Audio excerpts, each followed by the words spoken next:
Well, hello everyone and Happy New Year. I was excited this year to start a new chapter. And so today I thought I would create a new chapter, a new book for a little card. And I'm going to be using these nesting keyhole dies. These are from Missing Stamps, and I combined two of them here to cut out a glittery gold piece, and then I cut out some extra pieces. And it also cut out these center pieces, which I'm going to save for later. And one of them I'm going to use on my card today. So I wanted to make this into a little bit of a shaker. So we're going to have a sneak peek into the new chapter. And I'm adding some acetate to the gold front piece of what's going to be the keyhole shaker. While that's drying, I put a little magnet on it to help it stay together. And now I'm going to stamp out one of the Alice stamps from the Alice collection of Missing Stamps. And I'm going to color it to look like she is ready for the new year. So I wanted to give her like a sparkly dress. And so in order to do that, I'm going to start with an underpainting, if you will, which is really just the base color of a light Alice blue. I'm going to color her whole dress that color, and then I'm going to bring in some darker shades of blue and add some little dots. And by adding all these little dots, it's going to make it look a little sparkly, and I'll add a little bit of detail to the top as well. So here's where I'm adding the smaller dots. It's kind of hard to see. I should have made them a little bit bigger, I am thinking. But I was doing my best to create small little dots for this small little image. So the darker small dots are going where I think it would be darkest on her dress. And then I'm going to kind of add extra dots and make those come out a little bit further with a lighter shade of blue. And then I'll go in with an even lighter shade and add more dots to come out even further. Here's the lightest shade right here with the B21, and then I'll come in with that base color once again and finish it all off. If you're trying this at home, just add dots till you think it looks good, and then we're going to add some sparkly details to the top using a white gel pen. I got a little bit of blue there in her apron bow, so I used my colorless blender to blend that out. And now I've got the white gel pen, and I'm going to add little dots with that and also some little stars. Now this might be hard for you to see in the video, so I'm going to just fast forward here to the end. And here you can see better that I've added a lot of dots and some little star images with that white gel pen, or I just drew the stars on, just with lines. It's real simple. Now I'll finish coloring her out. I've colored her skin already and the stripes on her tights. And now I'm using some light shades of yellow to color her hair. Just a simple coloring today. Very easy to do. Now that she's ready, we're going to use the coordinating dies to cut her out. And I just like to use a little bit of low-tack tape to keep that die in place while I run it through the die cut machine. We already did all that work on coloring her, so I want the die to stay exactly where it needs to be. So there she is, and she's looking great. And there's the little window into the next chapter. And now I'm going to create the background for that window. So I'm using one of the center pieces that cut out with those dies, and I'm going to use one of my favorite stencils of all time. It's the rabbit hole stencil from Missing Stamps. You can see that I've used this quite a bit. It's actually stained now. That's how much I've used it. And it has a little bit of repositionable adhesive on the back still. So I'm just going to let that go right over that and press it down. It's not going to be fully pressed down because it's just a really light tack that's left on there. But I'm going to use a dark blue to stencil on this kind of rabbit hole, down the rabbit hole idea. I love how this turned out. Look at this. So we'll peel that off, and there we go. That's going to be the background for our shaker. Look how cool that's going to look. And now it's time to build up the front of the book cover. I just cut out a piece of black cardstock. This is a little bit smaller than my card base, and my card base is a smaller card base. It's about 3.5 inches by 4.75 inches, about. I don't know, it wasn't precise. I just cut a card the size that I thought it would be perfect for this, looking through the little window into the book. And now I'm going to use some Distress Oxide in tumbled glass and use it through this Pick a Card stencil. Now this Pick a Card stencil now is available in 2 layers so that you can make a red layer and a black layer, which is super awesome. So I'm just using my older stencil and stenciling them all on with that tumbled glass oxide. You can see oxides on black, which is really cool. And then I thought it needed like pages that look like a book for the top, but I'm going to change this up later. So all you have to do is have a strip of black and a strip of white paper. You don't even have to cut the white like I did here, but you're going to see in the end. So keep watching. The background of the black, I just kind of cut to look like the spine of a book. I don't know. I didn't measure. I just cut it.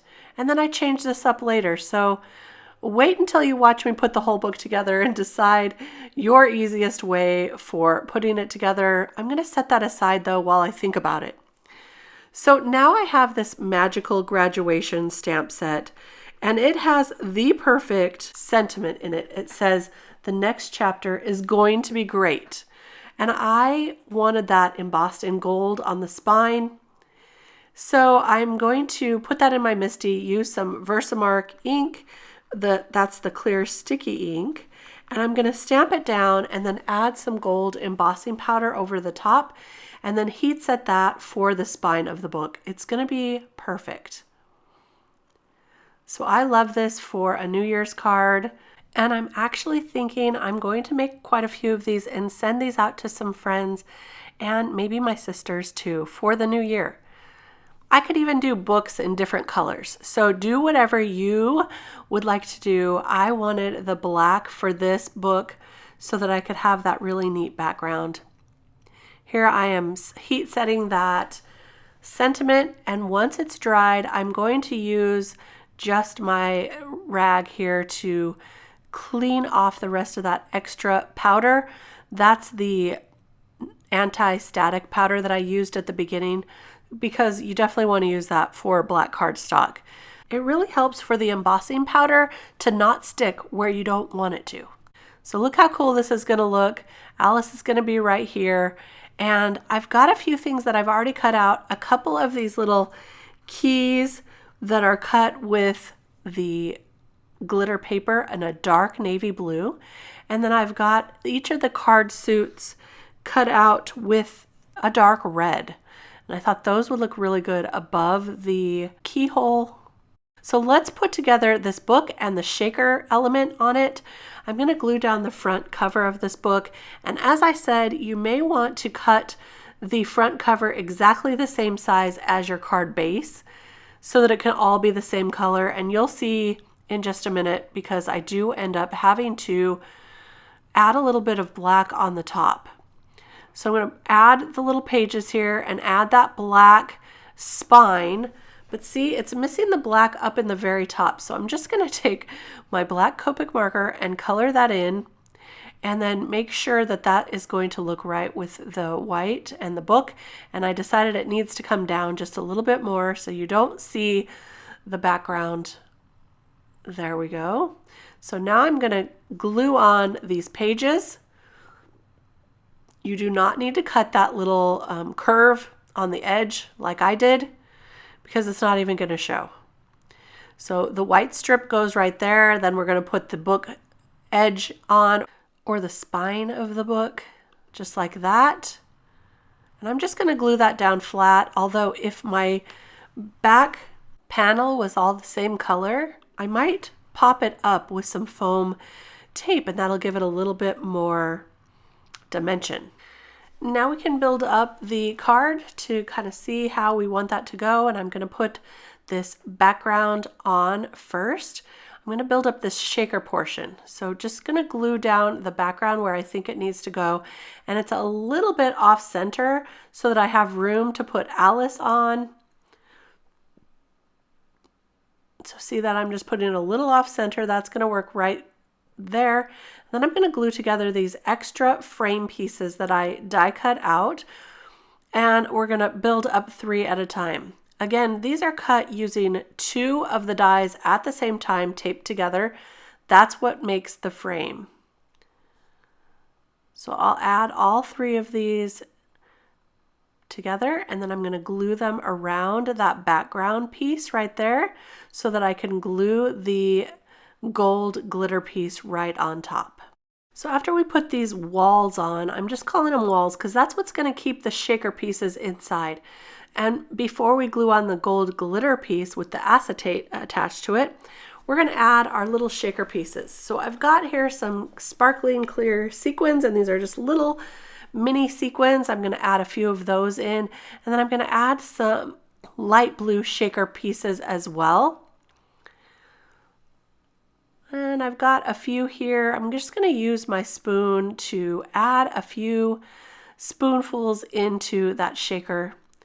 And I thought these Alice blue shaker pieces would be perfect. You can use any color you want, really. It's just so fun. Now I'm going to add some glue to the top of that and glue on the acetate with the gold top layer. And we're going to let that dry by adding the magnet to the top. While that's drying, we can add these little glitter heart keys. These are from one of the mini dies from Missing Stamps. And I know that you can't see them very well, but in real life, they are a little bit sparkly and a little bit more subtle, and it looks really cool on this book front. Now we can add those card suits with the club, heart, diamond, and spade. And I'm just going to add those with liquid adhesive as well to the top there. Now Alice is going to get a little bit of foam adhesive on the right side, but the left side I'm going to glue right down to the glitter piece. So you can see in just a minute I'll add just foam tape to the right side so that she's the same layer as that popped up gold shaker piece. I hope that makes sense. So I've added some foam adhesive and I'm just checking to make sure that is going to work out, and I think that's going to be perfect right there. So I'm removing the backer pieces to that foam and adding some liquid adhesive to the other side. And now we will put her right on just like that. Doesn't she look cute? Oh my goodness. She's sparkly. I love her sparkly dress too. So I'm adding a magnet to make sure that that sticks really well because there is some glitter paper underneath and I just wanted to give it a little extra dry time. So there is our panel. Look at that. And to add even more details, I'm just going to take a gray pen, a gray Copic marker, and add some like book pages, like it looks like a book. So I just drew some squiggly lines, just a little bit. They're not perfectly straight, just to give you a little bit of a glimpse into that new chapter. And there's our mini card. I love it. I hope you enjoyed it too. This is a great way to start out the new year, don't you think?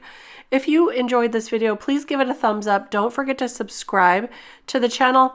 I'll be back with more inspiration throughout the year to share. I hope you are having a great crafty year so far. We'll see you next time. Bye-bye.